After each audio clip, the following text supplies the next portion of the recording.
Making a custom world for PZ2 is hard. It takes a ton of effort to get anywhere of note. Not for any truly complicated reason, but simply because it takes a ton of work to complete anything, really. It's a big part of the reason why, as of this writing, Flourish remains yet to release a fully custom world. Holiday Mashup, Steam Ages, and Caligula's Carnival are all worlds which take heavily from pre-made assets. But even going this far requires a ton of effort.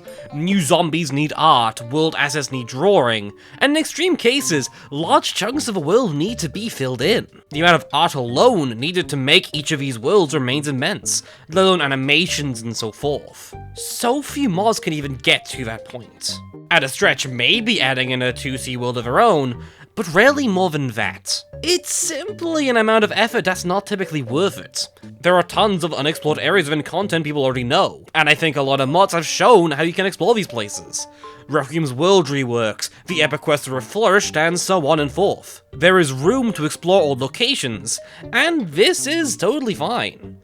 It is not any less fun to see how a modder can twist a world's concepts to fit their own vision, to create something new out of the old. These have complications in their own right, and no mod is lesser for going this route. Requiem remains one of, if not my most favourite mod of all time, despite only really working with the base worlds. But sometimes you want something a little more bombastic.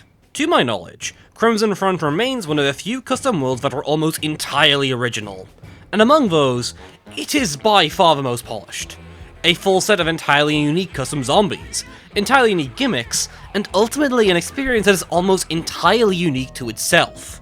It's a world with a strong theme, mechanically and visually, and an experience absolutely worth having, but one I find ultimately hard to talk about. I work on AltverZ somewhat.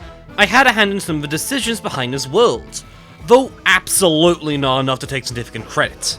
In general, I mostly added to conversations others were already having, suggesting routes for how the gimmicks should work, and offering rework concepts for some of the zombies. There's definitely some bias here as a result, which I want to disclose now.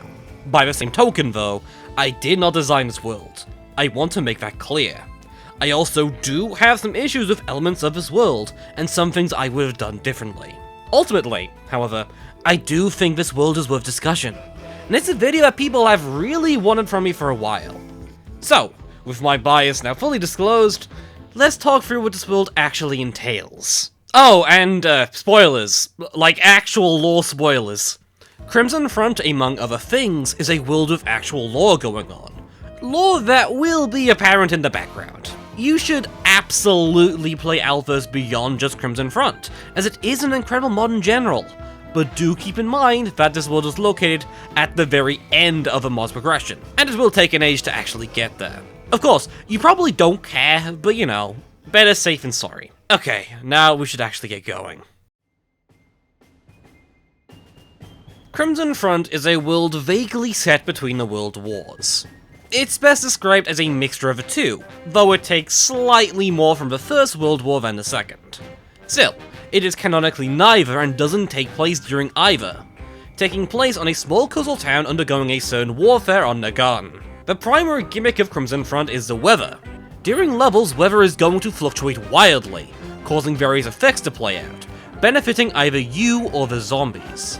I think it's best viewed as two sliders, one for temperature and one for condition. When in the middle, it's neutral and no effects are playing, while as it goes to either side, effects corresponding to that weather will start playing. Temperature is the simplest. It can either be hot or cold. When it is hot, each wave will grant a bonus drop of sun from the sky, free of charge. There is no inbuilt downside, though when it is hot, zombie hordes tend to be larger. On the other end is cold, where cold barricades will start to form on the battlefield, immediately destroying themselves when temperature is reset. You can destroy these barricades through raw damage, leaving behind these ice piles that can persist through raw temperature and will freeze zombies that make contact. The other slider is condition. On one end is storm, which will strike the ground with lightning, buffing nearby zombies' effective HP in an area around them. Meanwhile, wind will allow wind to blow in from the right, giving a substantial speed boost to zombies in the first 3 to 4 columns. Temperature and condition can coexist. You can have a cold storm, a hot wind, and anything in between. In addition, these effects have 2 stages, weak and heavy. Heavy massively increases the effects of each weather, making them much more dangerous to deal with. These can slide in and out of each other, though later stages are more free to have weather act much more erratically. The current state of the weather is tracked in the bottom left at all times, but there are visuals and audio associated with all weather types, so you can immediately intuit the weather just by looking at the field. Moving on to the zombies, basics come in all basic flavors as well as an armor-free variant on par with knights. Nurses will throw syringes onto a field that can heal zombies in an adjacent 3x3 area, while acting as grid items themselves. Landmine zombies have about 600 HP, but are rushy threats that will leave landmines behind them as they storm forward. Landmines explode to deal 600 damage when planted on, but will explode on their own after a while. Foot Soldier will throw smoke onto the field, obscuring your view. The first smoke bomb thrown will be on themselves, with all future smoke bombs tossed midway onto the field. These don't deal damage, but obscure your view of what is happening within them. Paratroopers serve as the ambush, dropping behind your lines. If they get up, they will drop their backpacks onto the tile, destroying a plant on it, then will start moving towards the right, requiring a lot of damage to take down. And finally, tanks. These are the extreme late game threats of the world, moving slowly and destroying everything in their wake. Not only do they require a lot of firepower to take down, but they can launch missiles in a predetermined order, and have an immunity to knockback and stun, making them very difficult to stall out. In the second half of the world, 2 additional threats appear. Gas mask basics are a simple basic variant for all armor types, which have a complete immunity to all status effects.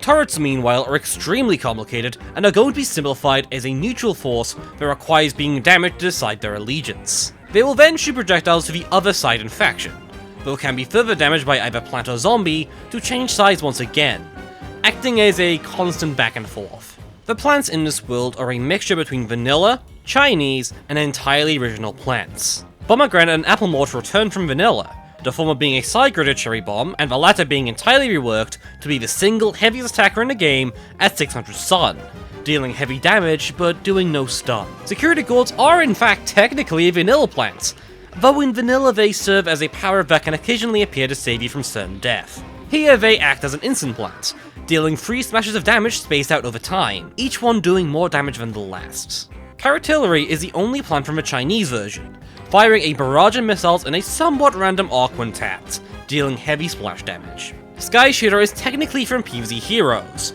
but has a full redesign. It does the broad damage of a repeater here, though with an additional ability when tapped to do a short burst of much higher DPS, before taking a rest. Sky Shooter will also drop a bomb if zombies get too close to it.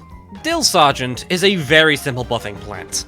All projectile plants in a 3x3 area will gain an additional 25% buff to single target damage. Parowin is a wall plant that can fire stunning projectiles in an area in front of it. It has lower HP than most, but will also gain a fire rate increase that coincides with its damage states. Poppin' Poppies, meanwhile, is another plant from PvZ Heroes, this time reviving up to 10 plants into little buddies acting as mini walls with 1500 HP each, and placing one on his own tile. The world's minigame is on botany, the same from PvZ1, and does exactly what you think it does, though using quite a few of AltverZ's plants along the way. There's a lot of moving past the Crimson Front, and a lot to cover. These are all things that will be covered in much more depth, though it all starts with a much simpler point of discussion, because I do genuinely think it will inform a lot of design here.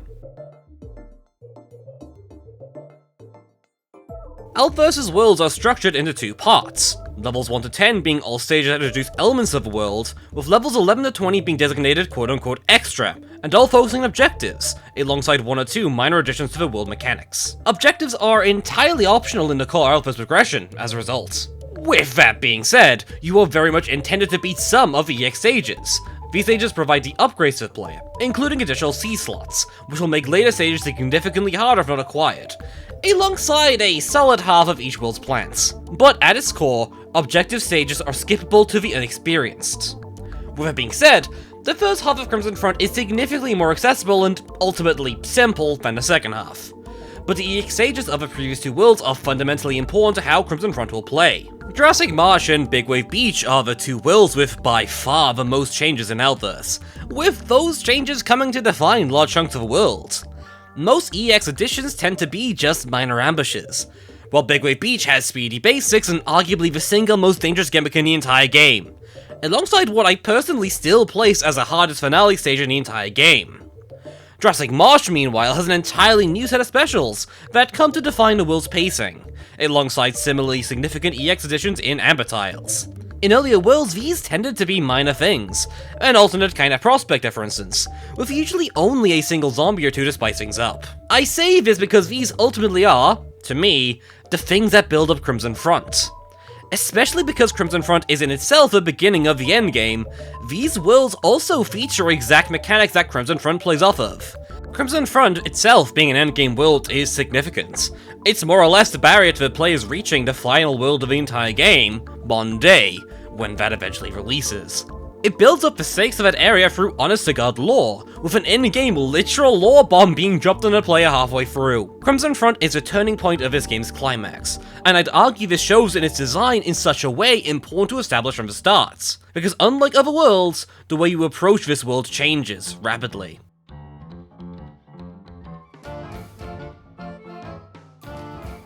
Weather is a very interesting choice of a world gimmick. In other worlds, the world gimmick tends to be fairly static. Big Wave Beach's tide is always dealt with the same way with the same options. Frostwind is always going to be there, and needs to be dealt with in more or less one way. There's obviously going to be variation with how they interact with zombies, but they tend to be fairly consistent. Even Nemesis Septura is a world where the main way you deal with each threat is usually going to be the same, especially as the main thing it adds to most zombies are a speed boost. Weather, though, allows a certain level of modularity no other mechanic really offers. Wind and Storm are both boosts to zombies that can be toggled on and off, and can apply only in specific areas, with a boosted form available. Heat, meanwhile, allows stages to become far more rushy, allowing them to focus more on late game combos earlier on, while allowing recovery time, with Cold acting as a means to disrupt defenses and give zombies an additional blade of shield, slowing the game down, literally. Combined with Crimson Front being one of the few worlds that have straight up support zombies, it means that the way Crimson Front's threats fight is highly dependent on what combination of effects appear. Landmine is a fairly remarkable special until they get a giant speed boost from wind, become blocked off from being reached through barricades until it's too late, or when nurses start healing them to oblivion.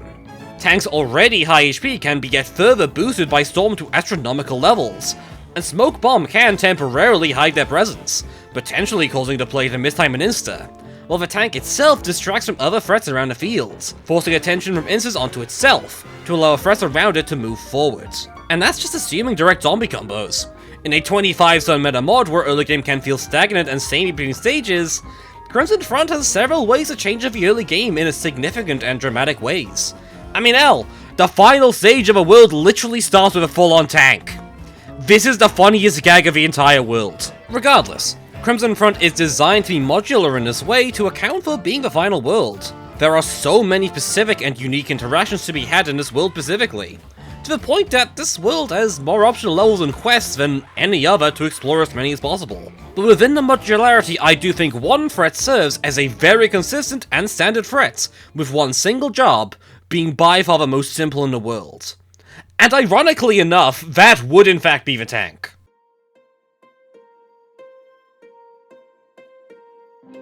You might have noticed that I've already said that, in the final level of the world, the first zombie to come out from the right is the tank.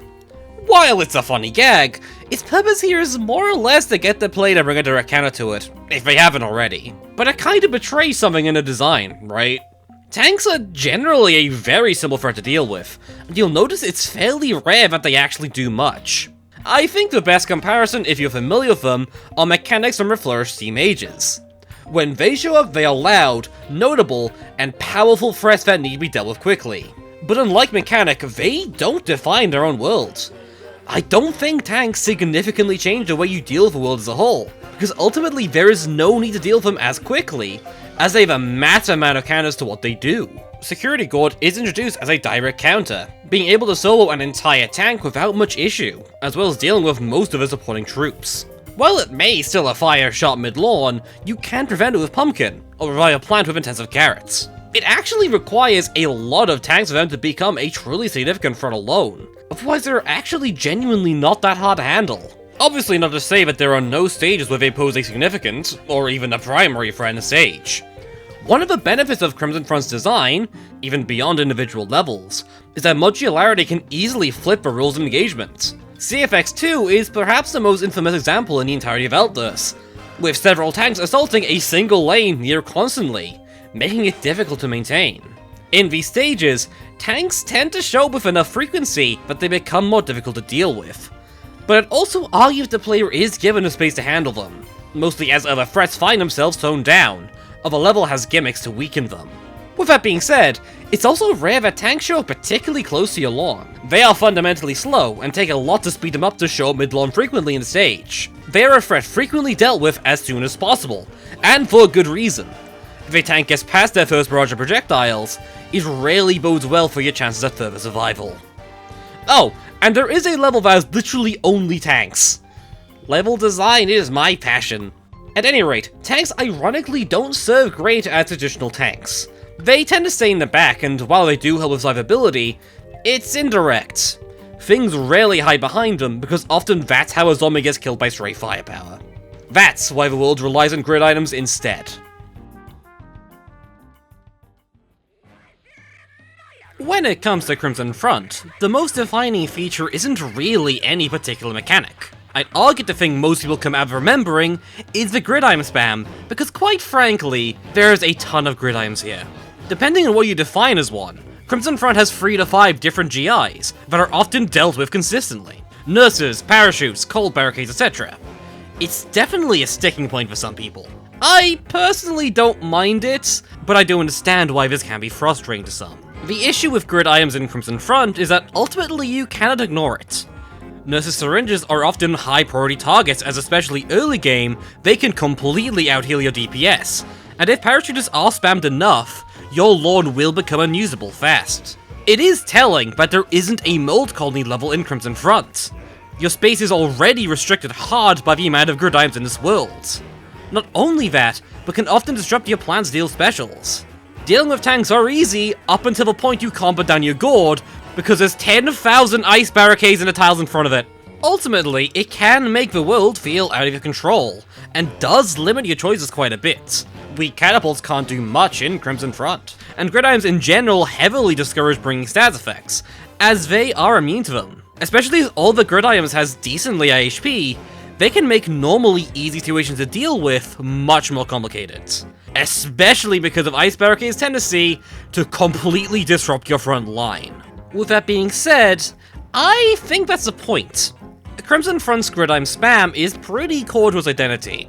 Might argue it's a world that is mostly about field control and threat identification, which the raw amount of GI and the HP functionally allow. It's not unusual to use instances specifically to take back control of the field, and it's not unusual to use instances to kill very strange enemies, especially with gas mask basics in the second half of the world, which I think is very important to how this world actually plays. Consider this, both grid items and gas mask basics deny the use of stalls to handle them. But more so than anything, gas mask basics can only be stopped through the use of walls. But a lot of walls rely on secondary abilities, like Jared or Blockily. Combined with immunity to effects like Hypnosis and Sunbeam, gas masks tend to prove very difficult, and one of grid items can force strange responses out of the player. In addition, they get strong benefits from cold barricades and syringes, the former losing any and all upside to the player, and the latter's healing being generally more useful on a target that is harder to stop. Especially in a mod where status is king, this is really important.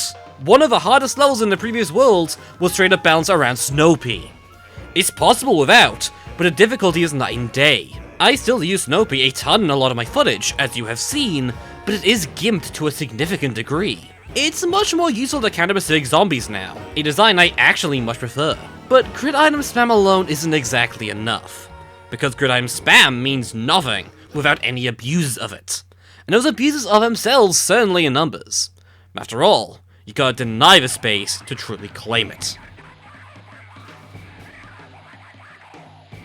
When it comes to area denial, by far the most prevalent way to do it is actually through wind, as a general weather type.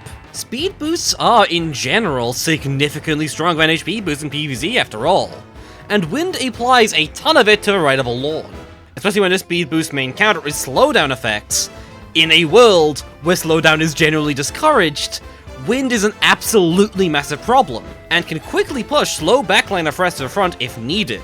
However, far more noticeably, are the landmine zombies. Landmines are extremely weak to slowdown, and I do mean extremely. Landmine zombies have a very long mine placement animation that has the cooldown to the next mine start at about the same time the animation starts.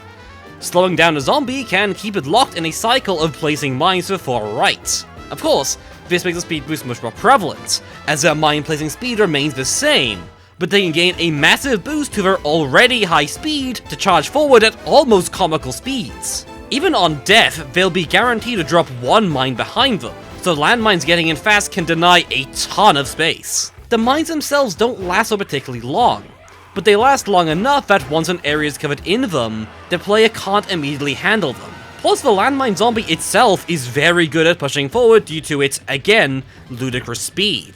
But that's only really one part of the equation. Parachuters and foot soldiers also deny space mid-lawn if not dealt with quickly. Parachuters' grid item provides cover for them to attack your front line from behind, while foot soldiers can easily mask large groups of the battlefield, making it much harder to rely on instants of alike to deal with threats within the literal fog of war. In combination, it's a world that wins stages by making distinct pushes with the weather to crash through your front line, then make that space significantly harder to recover from.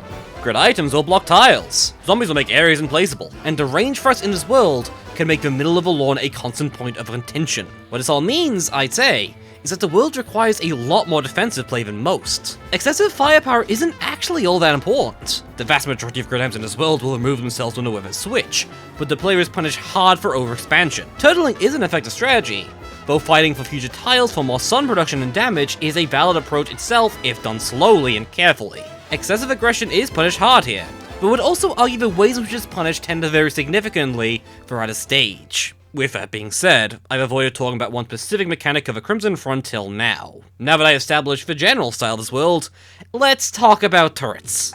A gimmick that if you played this world, probably has been on your mind the entire time.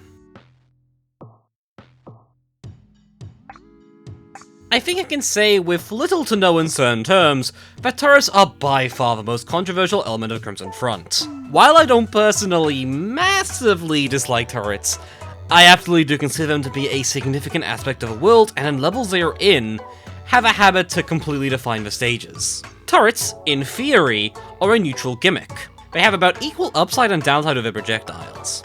In some aspects they should be purely positive, as plants can shoot at them to convert even when zombies are nowhere nearby. However, their positive benefits start to fade over time. Consider this. Turrets have the approximate DPS of about 1.5 pea shooters. That's good damage against basics and coneheads. It's not a lot against bucketheads and tanks, so. Meanwhile, your plants don't exactly gain health throughout a level, instead becoming more and more expensive and more costly to lose, in addition to the fact that it's actually extremely respectable DPS against plants. Even if you prepare for turrets to swap sides, they have a massive amount of HP, at a 3000 on par with full-blown gargantuas. While zombies do deal 100 damage a second, your plants rarely do. And most notably, plants are incapable of attacking past a flipped turret. Even catapults are distracted by turrets, which means that zombies are basically impervious behind them. And the thing is, turrets are going to flip, because their progress is never reset, and chip damage will add up. Turrets are going to flip constantly throughout a stage, and there isn't much you can do about it. This wouldn't be so bad if I didn't think turrets had the most aggressive intro sequence of any gimmick in this game. The first level introduced in is fine. Aggressively towards the right, sure, but nothing here is particularly difficult to handle. This is immediately followed by a conveyor that spams tanks against a column of turrets, and the player at one point just has to accept they are not getting the turrets back. Again, not that bad, as the level is very much built around the turrets being against you more often than not. But, it's then followed by the second Zambotany level. Now, I like this level. I think the Zambotany stages are consistently fun and challenging. I like the unique challenges they bring. But Explodio Nut Zombie exists. An Exploding Nut Zombie will instantly convert all turrets in a 3x3 area to the zombie side on death, while also blowing up any of the walls keeping them in check. Now that the turrets are shooting you, your walls now have to be placed behind the turrets, where they can quickly be rendered useless, as once the turrets flip back, the zombie projectiles are going to be absorbed by the turrets again. And now your plants cannot actually hit the ranged zombies behind them, which are now backed up by a turret's DPS. This, combined with this being the third level in a row where turrets are prominent threats, doesn't really help much. Later stages can use them in more nuanced and minor ways. They barely affect in the final level of the world, plus Lightbearer Chosen being a stage where they really don't do anything of note. But by introducing turrets at by far their most dangerous, midway into a world that's already difficult on its own, I think they have a habit of leaving a sour taste in people's mouths. When playing these levels separately though, I do think turrets work fine. I think the gameplay they require is interesting, and I do think they encourage interesting strategy. They are a powerful threat that does require deck building, though I do think they are perhaps too dangerous for the vast majority of players. I would not be surprised if the biggest reason people complained about Crimson Front's GI spam were mostly on these turrets, due to their uncanny ability to stall out the entire field if not dealt with properly. I do think the threat they pose goes significantly down if you just bring Walnut or some equivalent to Wall though. Turrets don't actually do a ton of damage, and a Walnut can survive against a turret firing at it for a very long while. There's definitely counterplay here, though I would argue the counterplay is not established particularly strongly, and is a pretty big flaw of the stages surrounding them, might argue. It does ultimately hurt that their HP and damage ratios make them broadly unhelpful for a casual player though. I wonder if making them fire super slowly, but deal a ton of damage, becoming Citron adjacent perhaps, would have helped. Making them encourage the use of AoE, making them harder to claim back, but also meaning they can ultimately be ignored for a time to fight off zombies. It's hard to say how much this would really change things, but it does feel worth bringing up. While turrets are definitely the biggest source of complaints, they aren't quite the only flaw I think holds this world back. The plants, while cool, are a little all over the place.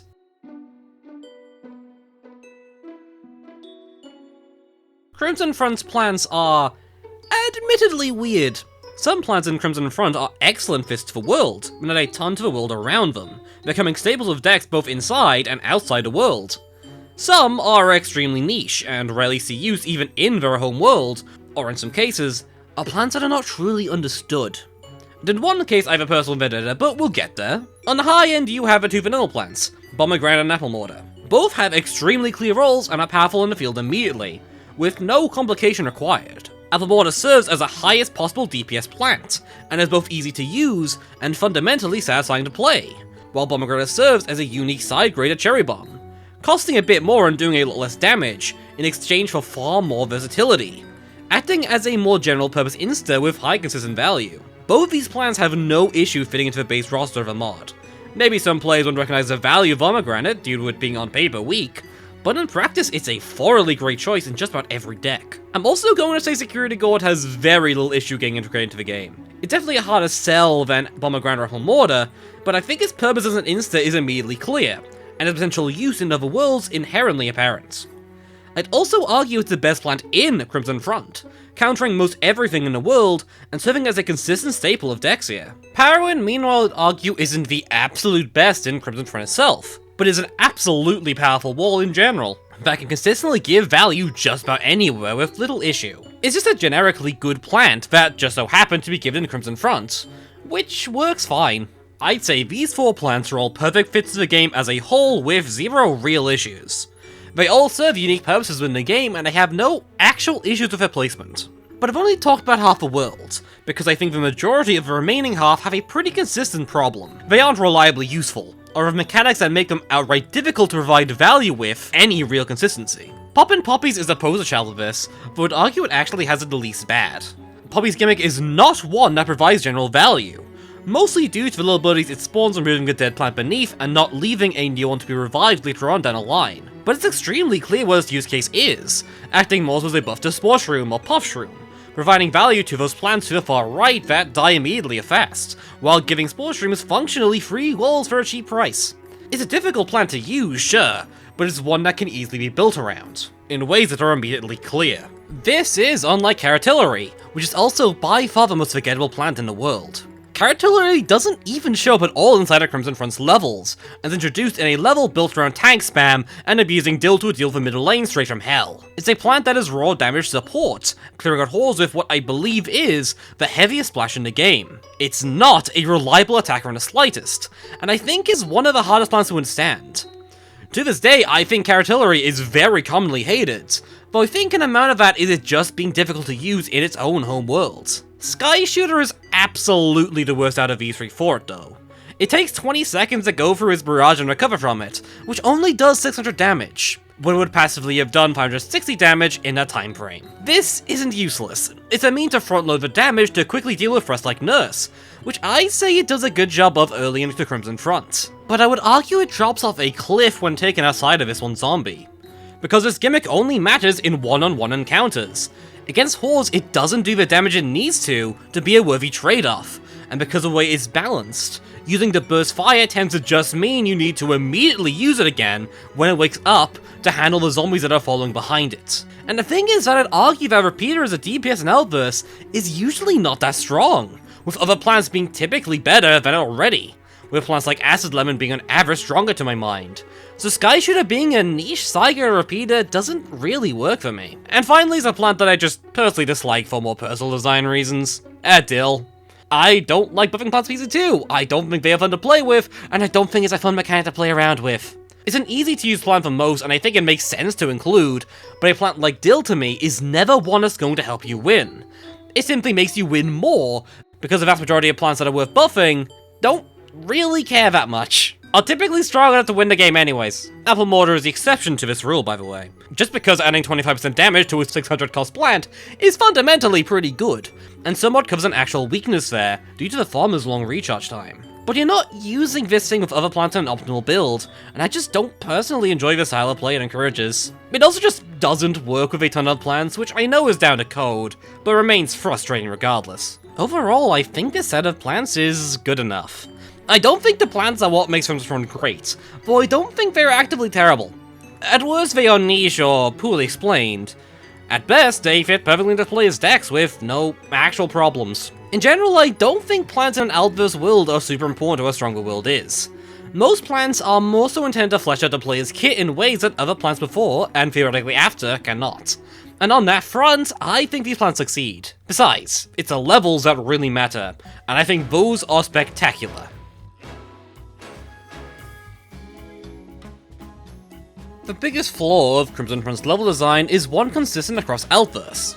Half of it is exclusively dedicated to normal levels, while the second half is exclusively stages with objectives. There are still things introduced in the second half, but ultimately there is a lack of a more standard world structure of introduction into intensification into normalification that is normally present and serves as a core of most modded level design. You introduce a mechanic, you play in that mechanic in a big and flashy way, then that gimmick becomes a core part of a world from now on that will come in to help work with other mechanics to introduce something else or intensify some other mechanic.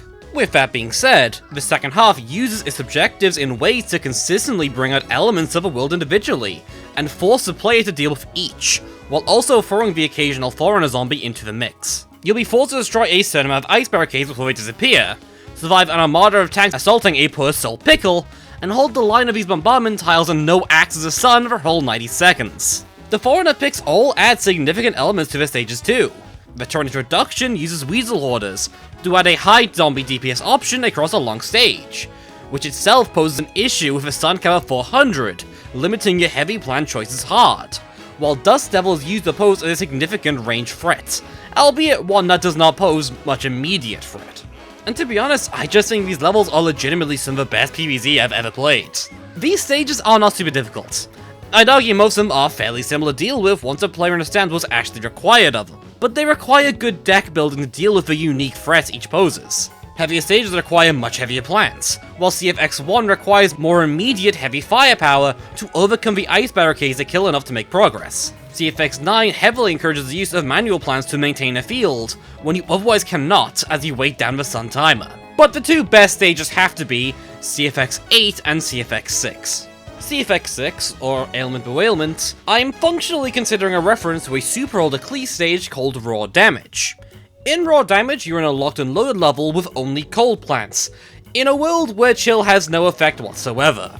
It flips the script of the rules of engagement and forces the player to make good use of overpriced offensive plants to find a good balance. Ailment Bewailment is a stage that almost exclusively spawns gas mask basics and their variants, while banning nearly every single default damage option from the seed bank. The player has to make their pick from plants like Kernel, Snow Pea, and Wintermelon to make a deck that can deal with their primary effects being gone, while tanks exist in the latter end to distract instas, and wizards forcing an alternate dangerous backline threat.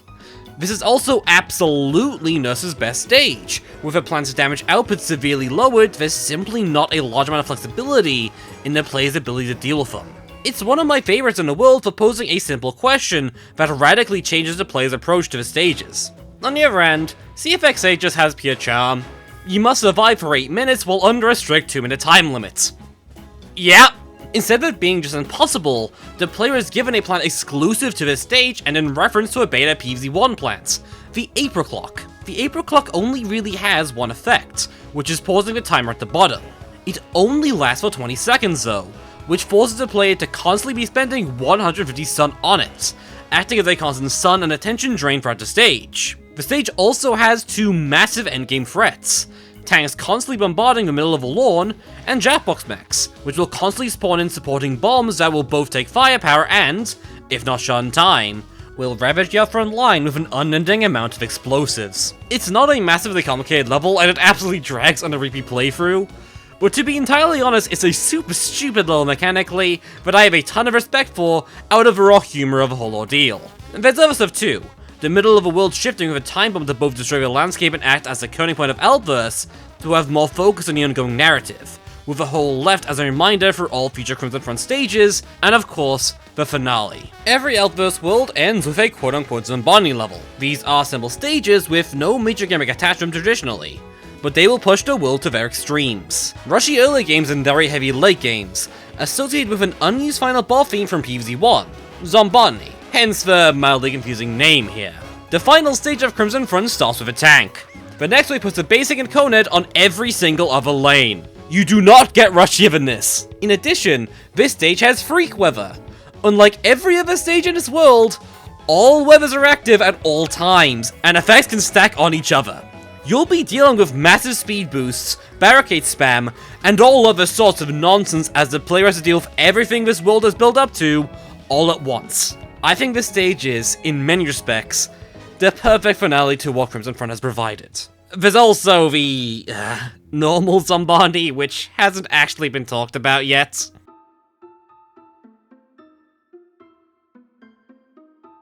The plants are versing the plants, I cannot believe this. Joking aside, I think Zamboni is fairly entertaining. In a world built around wars fought with guns, there's a shocking lack of projectiles.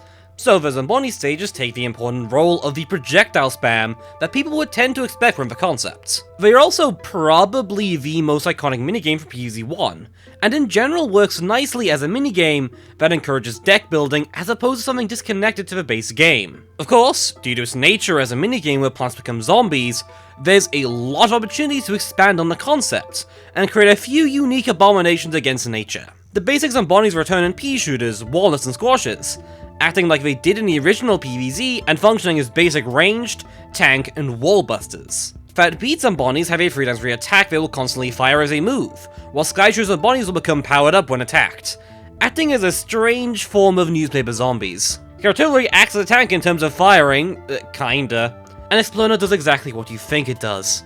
With it all being said, I don't think Zambonis are massively interesting. While they do create interesting levels when they appear, I don't think the stages they're in do anything particularly interesting with them. And while CFX5 is certainly fine alone, I do think it's the most outrageous case of making the turret intros far more dangerous than they realistically should be. I think they could have done a lot more interesting things with additional objectives, but for what it's worth, I think they work fine as a bit of a break from the standard flow of things. There are other minigames though, and this is mostly an excuse to talk about the extra side quests that come along with the world. I've already mentioned the tank spam level, which PvZ1 got away with calling a minigame, so this, too, can be a minigame.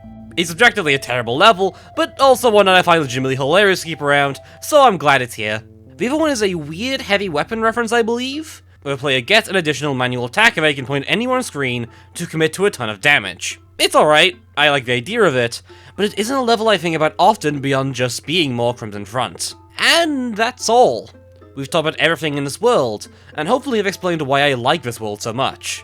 But I think, as with most things, there's a little bit more than just what is written on the surface, because I think there's some additional context that is important to keep in mind for critical evaluations of what Crimson Front is.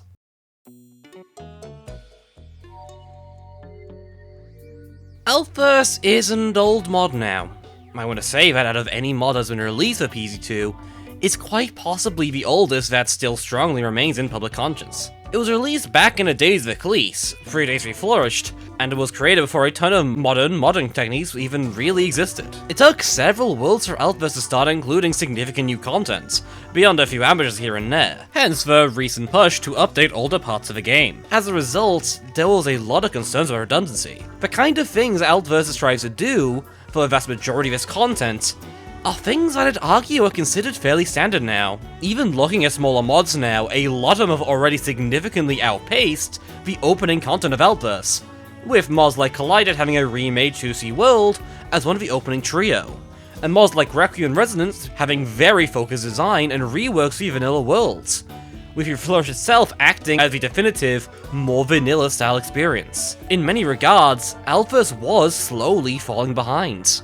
With that being said, that was in part why Crimson Front was conceived. It was something explicitly meant to last far beyond what we have now. There's a reason why the approach to this world is so different as to what one would normally expect from a war world. The music isn't marching band, it's jazz inspired. The world doesn't feature any real conventional projectiles, and the gimmick is something separate to the more standard barricades or trenches. Crimson Front is meant to stand out, not just as a world, but as a custom world built on the World Wars. It fascinates me that as of the time of writing, is probably the only modded world I've played whose core is so fundamentally new. There will come a time when PZ2 mods really start expanding custom worlds, with gimmicks and zombies that may be more outside the box than this. But as of right now, Crimson Front stands as a distinct experience unlike anything else I've really played. And I imagine most modded worlds going ahead will not be doing anything remotely similar to this. As a whole though, I think this all really builds towards Crimson Front's strengths. I think the push to be unique and original, even if the concepts for the world at base, resulted in something that I think will likely stand out forever. It's a fun difference. I really like the approaches made here. As someone who has watched the entire production from more or less aside, it's been fun to see the development process of such a complicated project. And to be honest, I think the whole thing has reignited some interest in pushing AltverZ in a new direction. I know what comes next with this mod, and I'm just gonna say bluntly, that nothing about it will be like this without Crimson Front putting the line work down first. So this might be the first time I was peer pressured into a video.